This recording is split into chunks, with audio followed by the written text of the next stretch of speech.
मित्रों, मेरा नाम सुरेश है और मैं पंजाब का रहने वाला हूँ।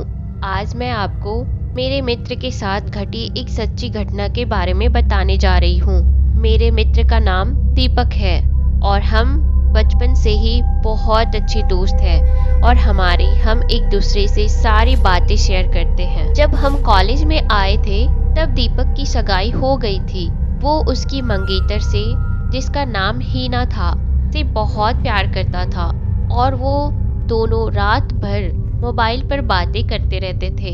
एक दिन की बात है, उसने मुझे बताया कि वो उसकी मंगेतर से रात को बात कर रहा था। दीपक ने उसकी मंगेतर को मिलने के लिए बोला एक दिन, तो उसकी मंगेतर बदली हुई आवाज में बोली, तू ज्यादा मत बोल वरना तेको वहीं दफन कर दूंगी। दीपक एक बार तो ये सुनकर चौंक गया और फिर सोचा वो शायद मजाक कर रही होगी। फिर दीपक भी उसको मजाक में बोला, क्या कर लेगी तू मेरा, चल देखते हैं। तो वो फिर बोली, आज रात देख तेरे साथ क्या होता है। यह कहकर उसने मोबाइल रख दिया। अगली सुबह जब दीपक मुझसे मिला तो वो अपनी कल रात की बातें बताने लगा। उसने मुझे रात को फोन वाली बात बताई और उस रात उसके साथ जो हुआ वो उसने मुझसे बताया। उसने बताया कि रात को 1 से 2 बजे के आसपास अचानक उसकी नींद खुली और उसके सामने एक काला लंबी दाढ़ी वाला आदमी बैठा था। वो बोलने लगा, ले आ गया मैं, अब देख तेरे साथ क्या होता है। उसने दीपक को गला पकड़ लिया। उससे मेरी सांसें रुक गई।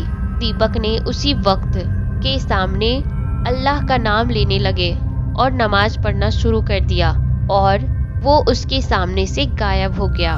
मुझे उसकी बातें सुनकर बड़ा आश्चर्य हुआ कि ऐसे कैसे हो सकता है। उसके अगले दिन दीपक ने फिर अपनी मंगेतर से मोबाइल पर बात की और बोला, कल रात तुम मुझे क्या अनाप शनाप बोल रही थी। उसकी मंगेतर ने कहा, ऐसा कैसे हो सकता है, लेकिन कल रात को तो मैंने आपको फोन ही नहीं किया था।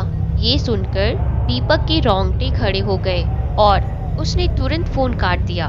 उसी वक्त दीपक ने मुझे फोन किया कि उसकी मंगेतर की तबीयत बहुत खराब है और कल उसके घर पर चलना है। अगले दिन हम दोनों तैयार होकर दीपक की मंगेतर के घर गए। वहाँ हमने दरवाजा खटखटाया तो उसकी मंगेतर सामने खड़ी थी और बदली हुई आदमी की आवाज में बोल रही थी कि तू फिर आ गया ना, तूने अगर अंदर कदम रखा तो यहीं पर तेरी अर्थी निकाल दूंगी। दीपक बोला कि ये क्या बोल रही है तू। दीपक आगे था और जैसे ही उसने घर में कदम रखा, उसकी मंगेतर ने दीवार पर टंगी तस्वीर उतारकर दीपक के सर पर मार दी। उसके सर से खून बहने लगा। दीपक के ससुर और सालों ने उसकी मंगेतर को पकड़कर बिठाया। फिर उसके सालों ने दीपक के सर पर पट्टी बांधी। हीना के दादाजी ने बताया कि हीना को जिन का साया लग गया है। इस पर दीपक के ससुर ने उन्हें अपना मुंह बंद रखने को कहा। थोड़ी देर रुककर हम वहां से सीधे अस्पताल जाकर ढंग से पट्टी करवाई। उसके अगले दिन ही मुझे दीपक का फोन आया कि हीना की तबीयत बहुत खराब है और वो अस्पताल में भर्ती है। दीपक ने बाइक निकाली और हम दोनों जल्दी अस्पताल पहुंचे। वहां पर पहुंचते ही हमने डॉक्टर से हीना की हालत पूछी तो उन्होंने बताया कि उसकी हालत बहुत नाजुक है। कौन सी बीमारी है पता ही नहीं चल पा रहा है और उसके घर वालों को डॉक्टर ने दीपक को घर ले जाने को कहा। सभी हैरान थे कि ऐसा क्या बीमारी है जिसका इलाज डॉक्टर के पास भी नहीं है। फिर उसके घर वाले हीना को घर ले आए। हीना ने दीपक को बुलाया और कहा कि मैं अब ज्यादा दिन जिंदा नहीं रह पाऊंगी और तुम किसी अच्छी लड़की से शादी कर लेना। ये सुनकर दीपक की आंखों में आंसू आ गए और बोलने लगा कि मैं तुम्हें मरने नहीं दूंगा। फिर हीना के दादाजी ने उसको एक बाबा के पास ले जाने को कहा। हम उसको बाबा के पास ले गए और बाबा ने बताया कि इसको एक बुरे जिन ने जकड़ लिया है, जिसकी वजह से वो इसके शरीर को नुकसान पहुंचा रहा है। वह अब बहुत देर हो गई है।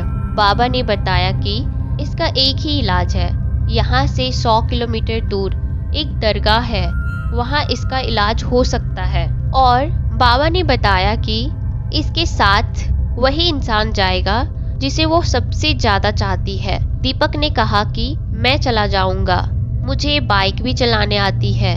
रात के 2 बजे दीपक और हिना दोनों बाइक पर निकल पड़े, लेकिन आधे घंटे बाद किसी का फोन आया कि दीपक और हिना का एक्सीडेंट हो गया है और वे मारे गए हैं। ये सुनकर मेरा रो रो कर बुरा हाल हो गया। मेरा सबसे करीबी दोस्त अब इस दुनिया में नहीं रहा। ये स्टोरी आपको कैसी लगी मुझे कमेंट सेक्शन में ज़रूर बताना और मेरे चैनल को सब्सक्राइब ज़रूर करना।